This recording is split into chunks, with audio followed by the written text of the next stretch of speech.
Good morning again, and thank you all again for joining us for this morning's pottery demonstration with Billy Veale and Rose Pacheco. My name is Lily McEnany, and I am an assistant curator at the Museum of Indian Arts and Culture, Laboratory of Anthropology.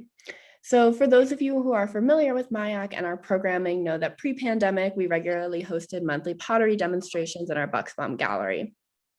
But even though we are now open to the public, we are continuing our pottery demonstration series on Zoom, as well as all of our other public programming for the time being. So stay tuned for details on upcoming demonstrations and other programs by following our Facebook page and signing up for our monthly newsletter. So before we start talking with Rose and Billy, a few quick things. To begin, I would like to briefly acknowledge the place where this conversation is happening, at least on my end, and even though we are not physically at the museum today, in Ogopoge within the Tewa world. As a non-native person living in so-called Santa Fe, I am a guest in the ancestral homelands of the Tewa people. And I wish to acknowledge all of the indigenous communities, Pueblo, Navajo, Apache, and so many others, past, present, and future, who walk on these lands and steward these places. And I would encourage everybody here today, watching here today, to reflect on their own position to the lands on which they reside. So with that, I'm gonna hand it over to Rose and Billy. Good morning. Good morning. My name is Rose Pacheco. I'm from Santo Domingo Pueblo of Kewa. I started making pottery when I was little, off and on. Of course, I was around clay and potters every day and stuff. So, but then once I started working, I didn't really do much pottery and stuff. But then off and on, my auntie Hilda will always tell me, "Why don't you just stick with making pottery? You don't have to get up early in the morning, go to work, and you make your own schedule and every time, anything and stuff." But maybe good more 10, 12 years, 14 years going on. I'm a full-time potter now, which I love doing and stuff. And I use the same methods as what my uncle and my mom and dad used, and we're still continuing the same materials that were used and stuff. So I enjoy making pottery, but during the winter times it's kind of cold to be out doing pottery, so we kind of move inside to the house to start making them in here. It's kind of warm. Good morning. My name is Billy Veale. I'm from up northern tribe up north, and been here in Kewa for the past almost 22 years. Got introduced to Rose's mom and dad when I first got here. Over the years, learned how to do pottery from her family. Her uncle is well known for his pottery making. I used to do healthcare work for many, many years.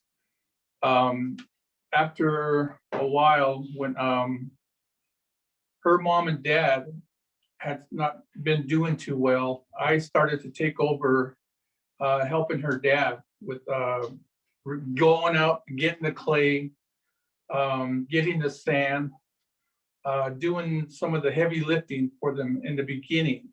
I got interested in doing pottery by watching her mom and dad. And then as the years went by, I slowly started to get into the pottery making. I started to get really fascinated with a lot of the potters that I've seen over the years, how they make pottery, how it was different ways, and I learned over just by watching.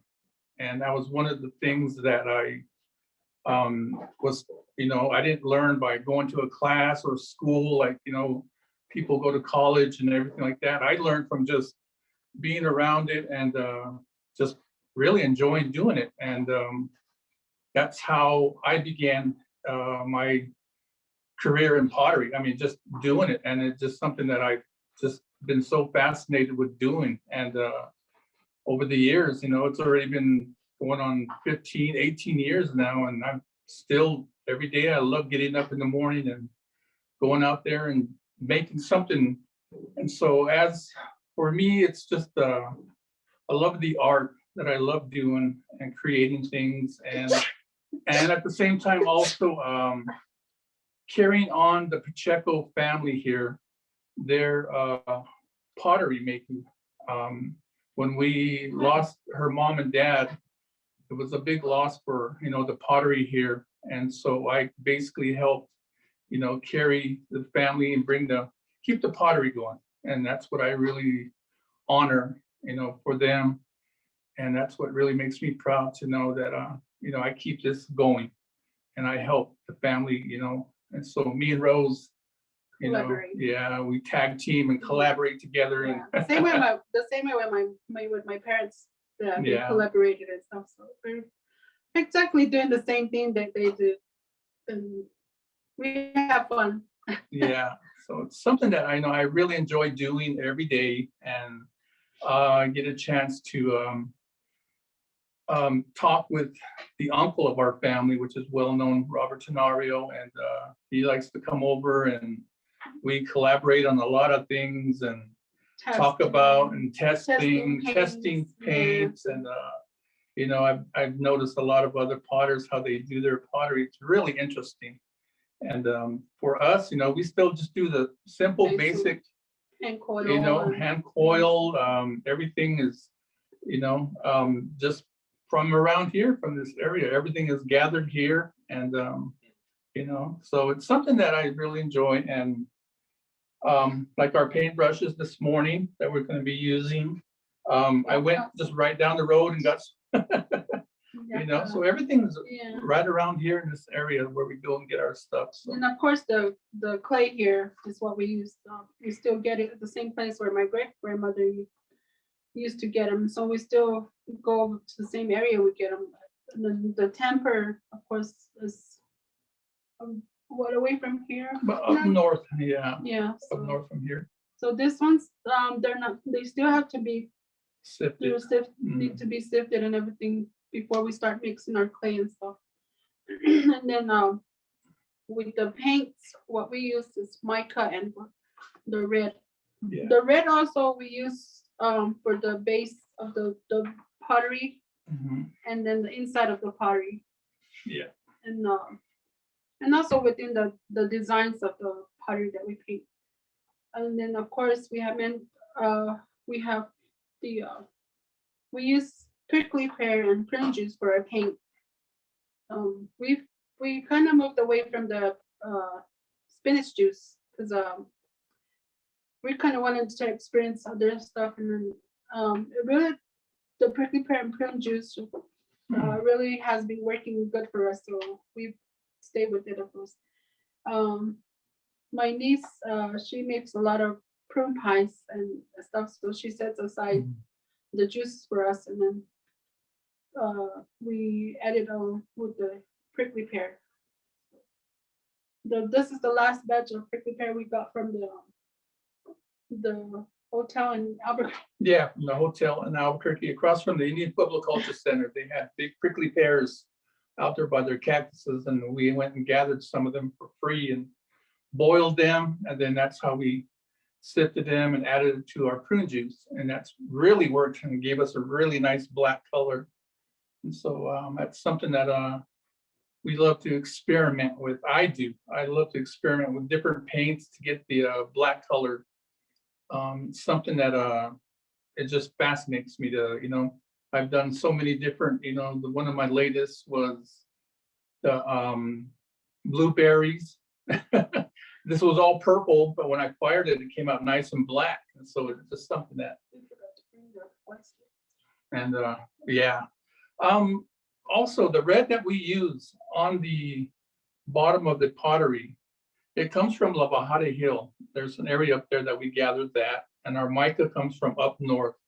I'm a good friend of ours, but these colors are in this area. So that's something that we basically still do the old method of hand coiling pottery. Everything is done the old method. And of course we use the gourds, like all potters, I think they use the gourds as well. We both have our own Favorite.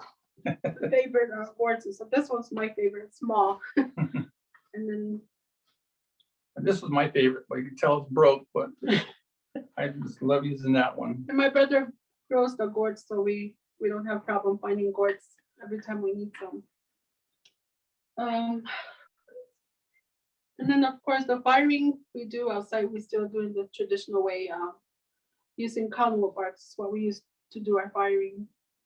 At the end of the show, we'll show you a video of how the pottery firing and stuff. But for now, did you want to Well, show you the clay? this is what This is our clay here. It's been mixed together with the temper and our clay. This is the red clay that comes from our area, the hills around here, but it's hasn't been sifted or anything yet. So it's really raw. It's got rocks and all kinds of little weeds and everything in it. But after it's sifted, you know, our clay is red. And we but don't even, there's- but there's a certain, I've noticed a lot of potters, they talk about, you know, they have a certain Mash. recipe mash or something. recipe to mix the temper with their clay. And as for me, I've gotten to the point to where I can just eye it. I can Yeah. just tell by eye, and Same thing with baking. yeah, it's just something that I know from over the years of doing it, because I remember in the beginning, her dad would tell me, you know, there was a recipe, 2 of this, 3 of that, or this and that. And so, but then over the years, you know, working with her uncle and her mom and dad, and, you know, I just learned my own recipe and to making the clay. And there are, yeah, like people say, you know, if you put too much clay, they tend to crack when they Yeah. dry. If you put too much temper,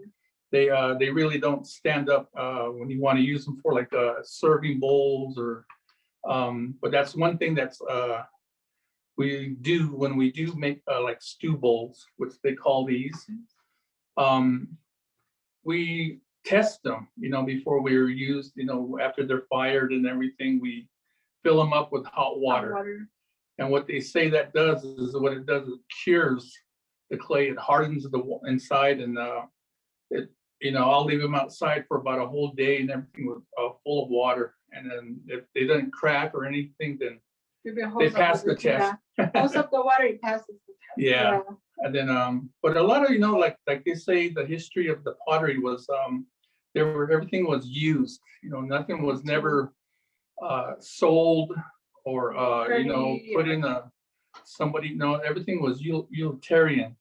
It was used, you know, people used the pottery, and to this day, you know, we still have a lot of family here that come to us and ask us, you know, for bowls, jars, and we always make sure, you know, that they hold water and everything, and they're good for serving. So it's really nice to go to a family's house and to see them serving food and see our pottery being used. That makes us feel really good, and makes me really happy.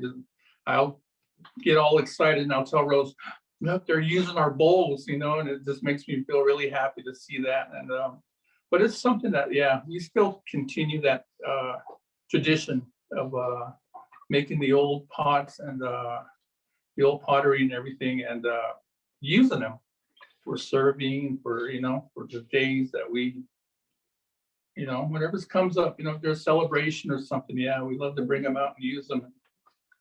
And then we never plan on what to make off the clay and stuff. It's up to the clay lady. The clay lady. What she wants to come up from, like they build up.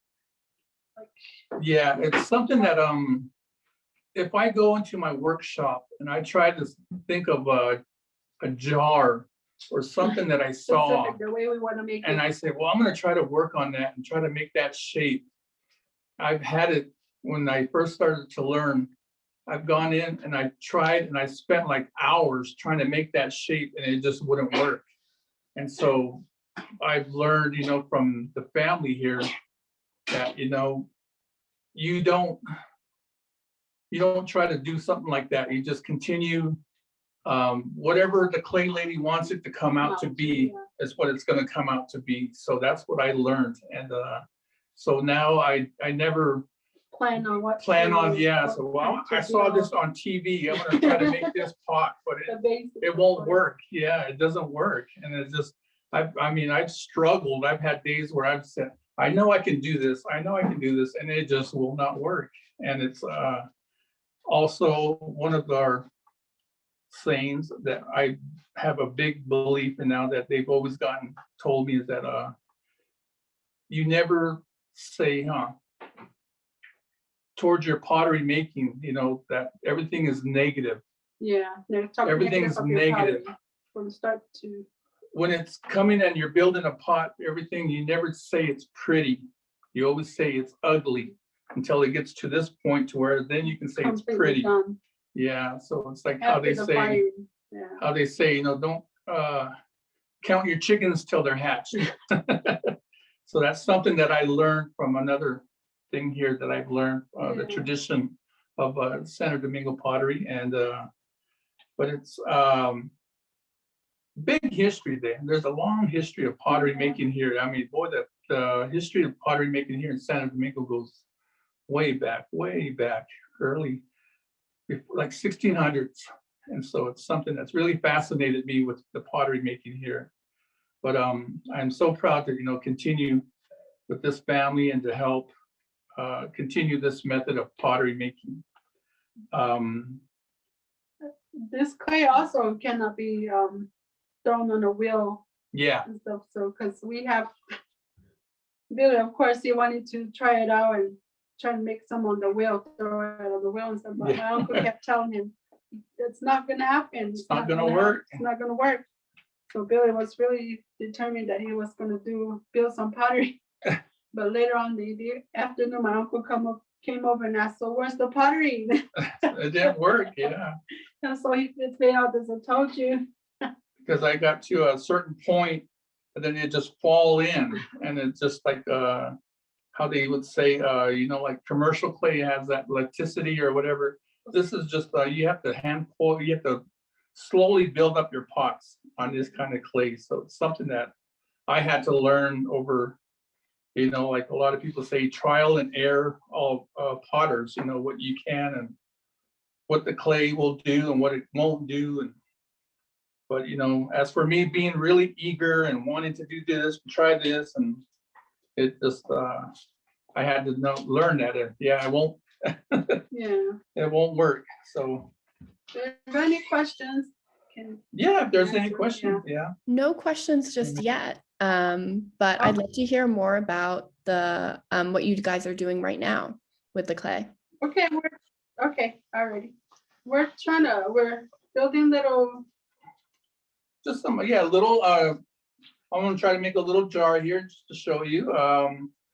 The clay here that we know you have to, most of it I learned was hand coiling the clay is something that I learned. There's a lot of methods that I tried where you would have to like make long slabs and everything. I've tried that method and it didn't work.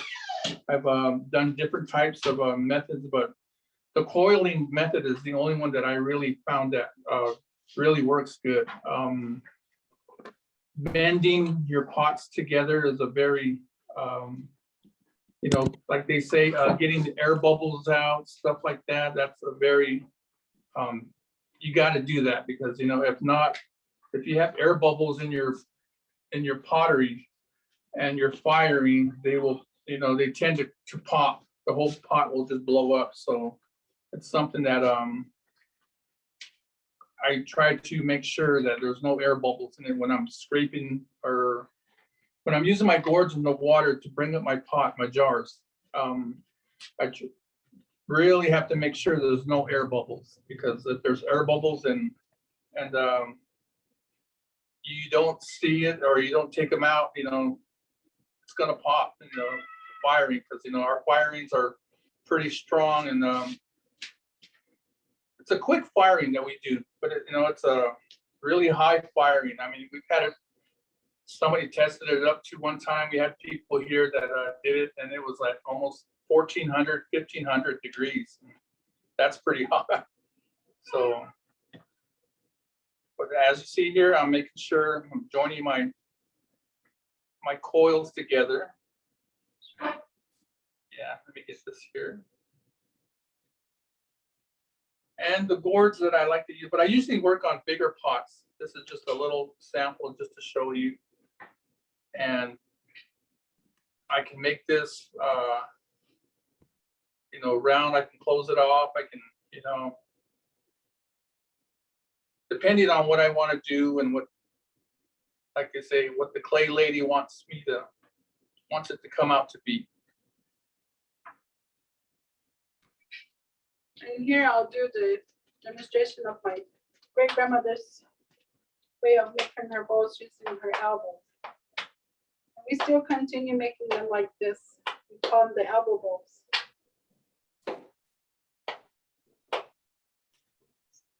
Then I just make them like that and set them aside to the kind of little harns a little bit. Then I'll shape them more, smooth them out.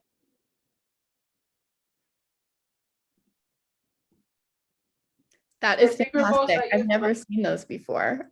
The elbow, Yeah. We have some questions Yeah. that are coming in.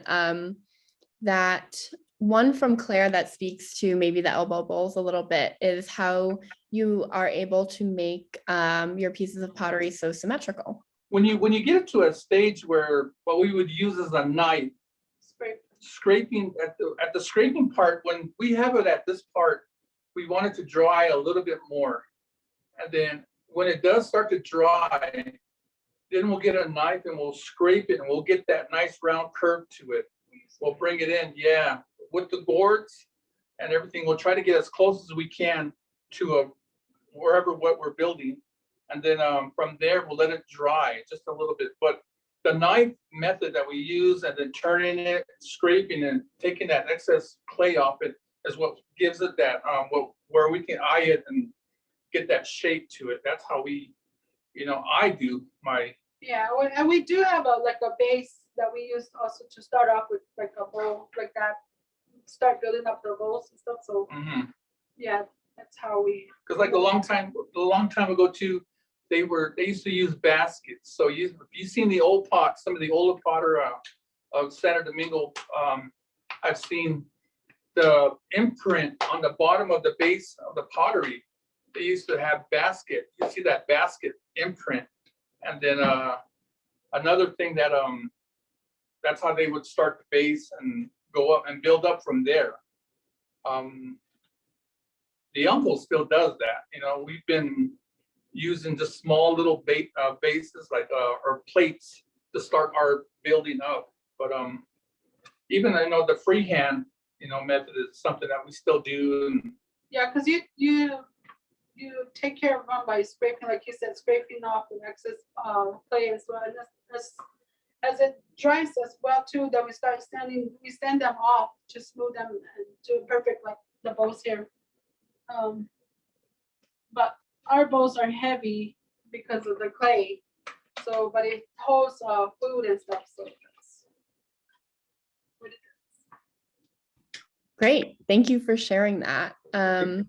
Sure. We have some questions also about design and your methods for painting the designs and where you get inspiration from. Well, the designs that I use are all just the carried on designs. Santo Domingo has a lot of designs, different designs that they have and stuff. And of course, I have my favorites.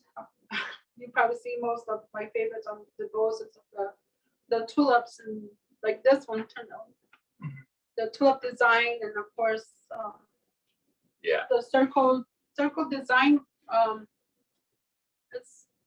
If you see that circle design on a pottery, you know it's from Santo Domingo right away, and as well as this one. But like I said, there's a lot of Santo Domingo designs that you can use and stuff. And I think some pebbles use the Santo Domingo designs as well, because you right away know that's Santo Domingo design stuff, but it'll be from a different pebble and stuff. Yeah. A lot of the patterns that are used here in Santo Domingo, I have seen them on pottery, which dated back in the 1600s. I mean, there's those patterns we still continue today. I mean, I've seen at the museum in Santa Fe, Museum Hill, there's some pottery that was, like 1680, and they had the tulip design on them. And I was surprised. I go, that's, and we continue. This is one of the main designs I've seen that almost on old pottery. There's a lot of geometric. I mean, the geometric designs are also basically, they do that four-way pattern, and then they go in from there on all, Santo Domingo pottery. That's one of the things that I had to learn too, is that they do that four-way or five, and like a slice of pie. And that's one of the things I know for Santo Domingo. Also, one of the things Santo Domingo is known for, how you can basically really tell a Santo Domingo pot, is the little gap that's on the rim of the pot. It's called the spirit path. Kewa Pueblo and Santo Domingo Pueblo were known for this little opening, plus the colors.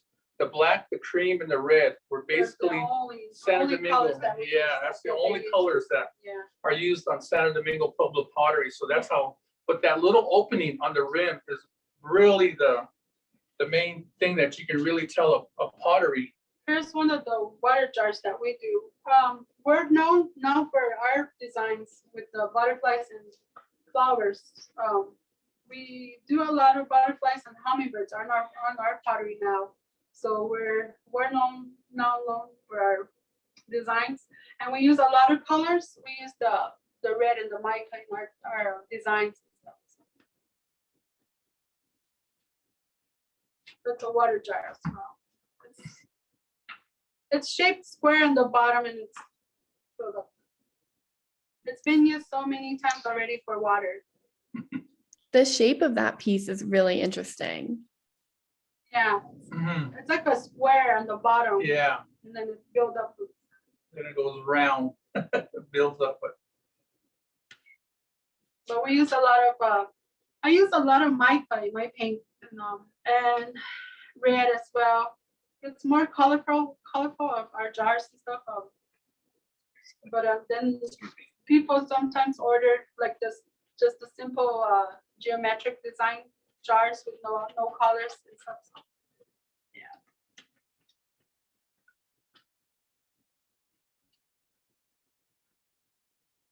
We have a few questions that have come in about the firing process, and I'm wondering if maybe this would be a good time to show the video, or would you rather wait? We want to show them how what the paint looks like before it's fired, everything fired and stuff. So, You got it. The brown, yeah. This is what my elbow bows are looking now. They're still gonna and start shaping them up.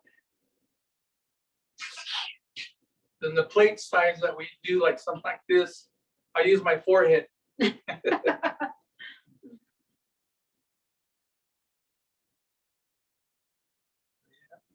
this real quick.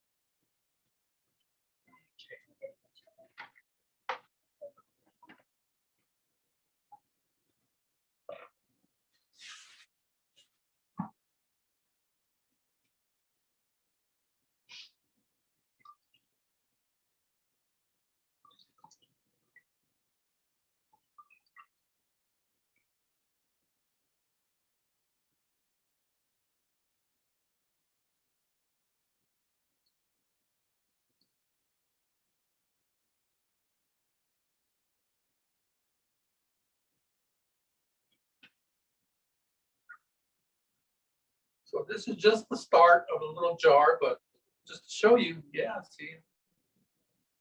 And it's ugly.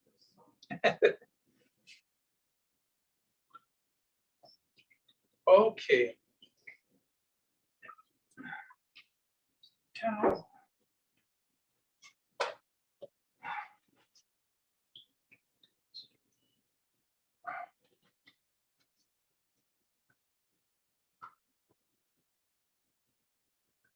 Okay, like what I was saying earlier was I went, gathered a few of this is our paintbrush, the yucca plant, which is everywhere around here on the Pueblo. And I went and gathered a few. And what we do is we chew on the end of the yucca plant. This is what it looks like from this point, if you can see it, but if you chew on this for a good 10 minutes, you'll get those nice fibers, and then you slowly strip it away. Then you'll get a nice tip right here, which will be your paintbrush. And this is what we've always used, and the old method of painting the pottery is the yucca plant. And so let me show you a little design here real quick.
Rose, while Billy is working on that, we have some questions about how long it takes to build these larger pieces that you have in front of you. We never really time ourselves. And every time I want to time myself, I forget. Because once we start building up, we'll let like this one, we'll set it aside and let it kind of harden a little bit more, and then we'll start continue building it. So to really tell you, I never time myself or ourselves. So it probably take maybe half a day. Yeah, it's hard to say because we'll just start in the morning, Yeah. and then by the end of the day, whatever. Yeah, because we'll whatever we build have one is- here and then we'll set it like this for a while. Then we'll go to another one and start building. So by the time we got back to this one, I don't know how long it's been. So we'll Yeah. continue and stuff. So yeah, so I really never time ourselves. So yeah, we tried one time and we completely forgot. The time it was going already. We completely forgot about it. So. Can you see what he's painting? Or Okay, well, what I'm painting is a little bird. Here at Santo Domingo, the bird design is a well-known pattern that I've seen through the years and years of the old pottery. There's always been a bird design, but that's something that I learned how to do. Deers, hummingbirds, butterflies, and I love drawing just something. But to show you what it looks like, the paint, it's like a light yellow, almost like a light, and it seems to be the lighter the paint, the darker, the blacker the color will come when you fire it. And there's been times where her mom and dad were painting, and they were doing some designs, and the paint was really light, and they had to run to town. So when they came back and to restart it, they looked at it and they were trying to figure out where the what did I draw. And so she ended up putting antlers on the bird.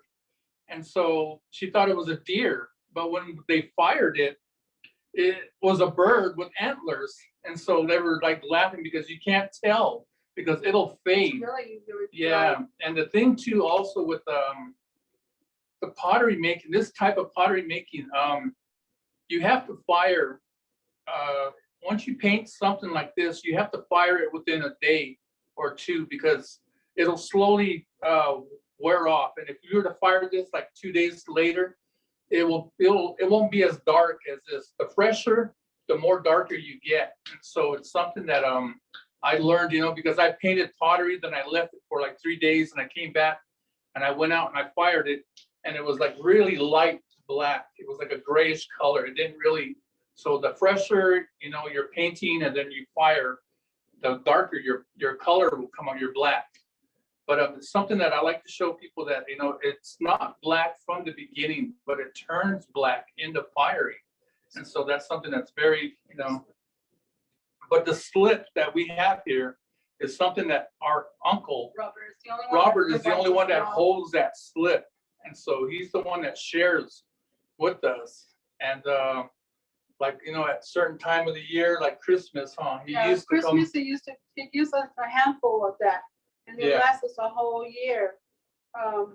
It's, you just dissolve it in the water and stuff. So you have to, right now, it's really like gold to us now, because there's not much. Yeah, it's not much. I don't know, whatever my uncle has, he shares with us, and he doesn't have that much, so it's really. But that's something that, that we've had a lot of people come to us and give us stuff to try, and it just won't work. It don't work. Yeah, and the slip goes on, the paint goes on, but when you fire it, the black didn't come out, or it flaked off, or something didn't work right. So it's just something about that slip that it won't. Yeah, it definitely takes won't.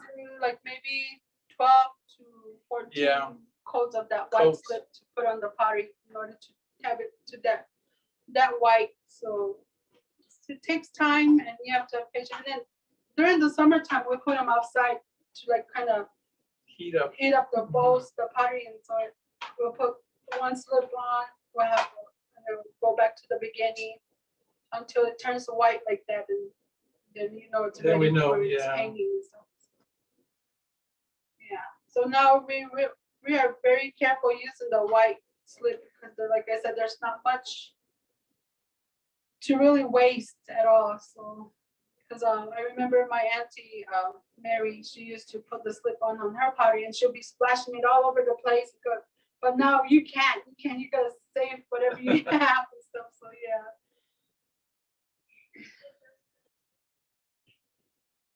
So at this point, Billy, I think some of the designs, and I go in, and after that, and I start filling in the areas with colors and stuff. So a little bit of just a quick design of what we do, and but the color of the black is what we love to show people, and it just fascinates them because. And so now she'll color them in with the red. Oh, you have it right here, the red and the mica, and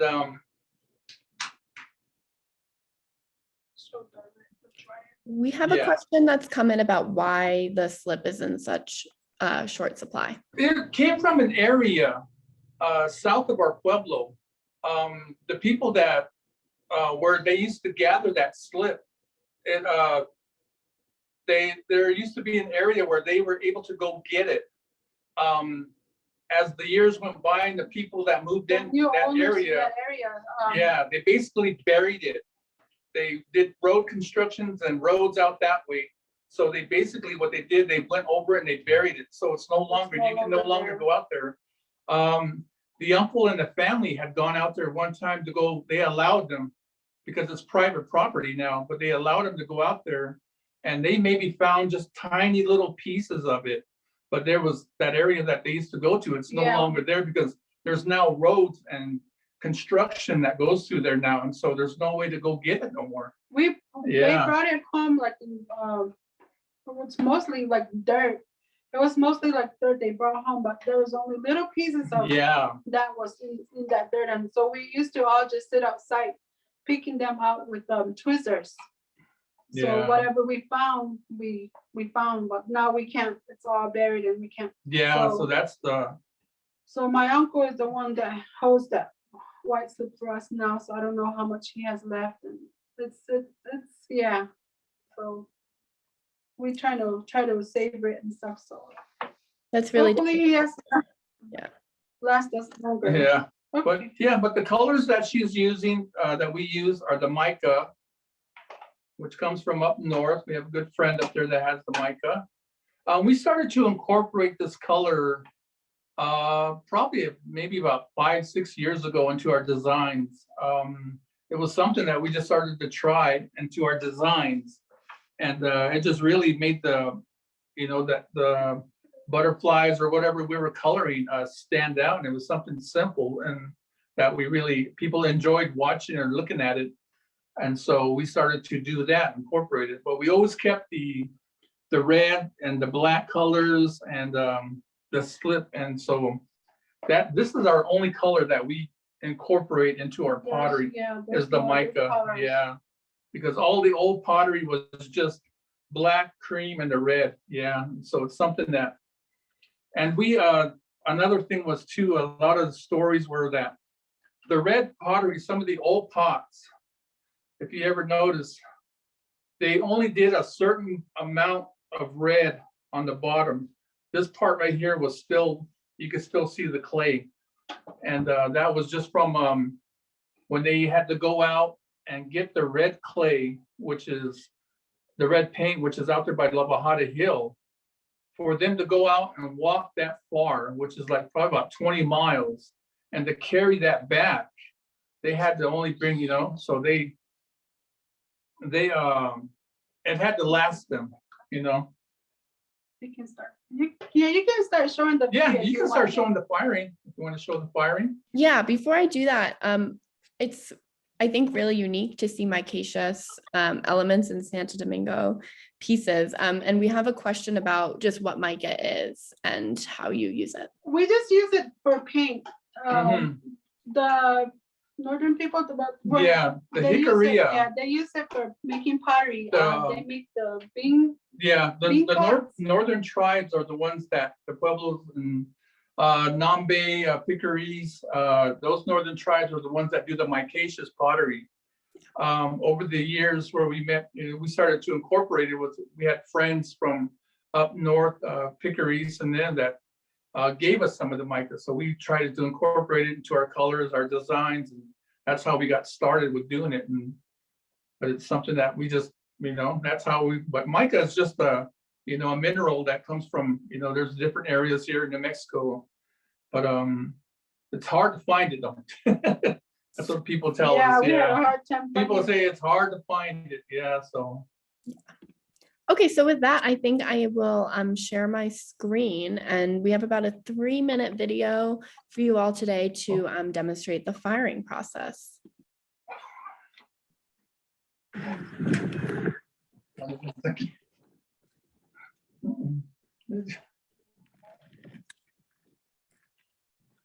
Too far down.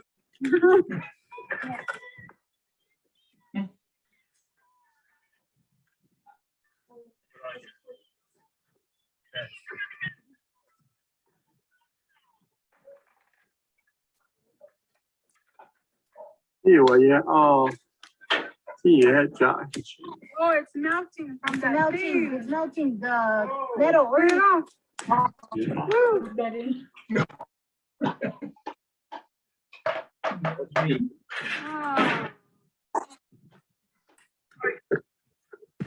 It was that oil from the.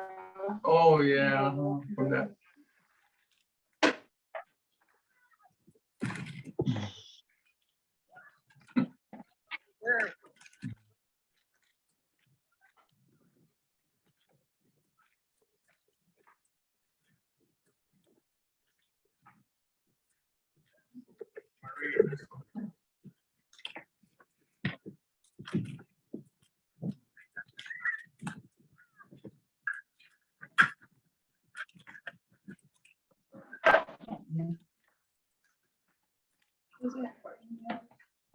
Oh, I think so. Yeah.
Do it, Dr. Reactor.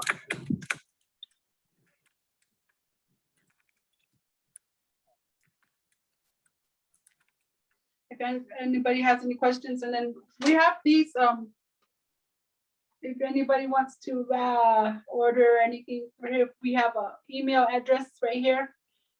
Contact information, they can contact us through there. Yes, and we have some questions that have come in about the video that we all just saw, about if you could just maybe verbalize the steps of the firing process and give us a little bit of sense of how long it takes to fire. Sure. From the beginning, when we started seeing the fire around the pottery, that's called the preheating process. What we do is preheat the pottery before we really completely start the whole firing and stuff. So that's called the preheating process. So once the fire burns down, then we'll start pushing in the coals. And at that time, before the coals are pushed in, we start putting the metal sheets on top of the pottery. Mhm. So after that's done, then we'll start pushing in the coals. And then we'll start what's it called? They'll start putting the Cottonwood. cottonwood barks around the pottery. So once the cottonwood bark are completely covered the pottery and stuff, so the fire will start itself to burn. Takes about maybe an hour or so. Oh, yeah, to about an fire. hour and a half for the fire Yeah. to It's not a- completely go down and turn into coals. And from that point, that's where you can see, one of the things too with At that point, we'll just let it go. We'll let it burn itself, and till it burns all the way down to ashes, and start looking at picking through the little holes to see how the pottery looked and stuff. So then that part you'll see the change from the brownish color into black. We'll take off the metal, remove the metal off the pottery and stuff. So then we'll let it cool down for maybe another hour or so to where you can touch them. Then we'll set them aside to cool down and stuff. And then what we do at the end of the firing, when they're completely cooled down, is we put egg whites on our pottery to bring out the shine of the pottery. Yes, definitely. We also have a question on if it's hard to find wood these days. oh, Actually, not really, because guys around here, they sell wood, and sometimes they know that we use the cottonwood barks, and they'll call us or tell us that they have some if we need them, so we'll buy them from them. We buy them maybe $25 a load from them. Yeah, and they already know what size we use, and so yeah.